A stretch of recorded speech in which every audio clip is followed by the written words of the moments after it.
Seamlessly and securely automate your offboarding with Workato and JumpCloud. This demonstration will leverage a terminated employee in BambooHR orchestrated through Workato to suspend a JumpCloud user as well as access to their G Suite, with finally a Slack notification to let IT know it worked. Here in BambooHR, we will now terminate an employee to begin the offboarding process.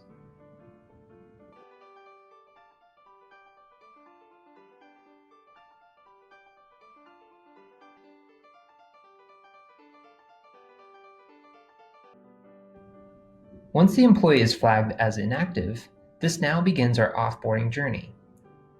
We're now set up to be in the security channel, and we can see that it's been inactivated by BambooHR into JumpCloud. Refreshing the user profile in JumpCloud, we can see that the user is now fully suspended. Suspending a user also has the ability to remove the user from a current session in their laptop. However, we can also see what it looks like outside of that if you try to access your account.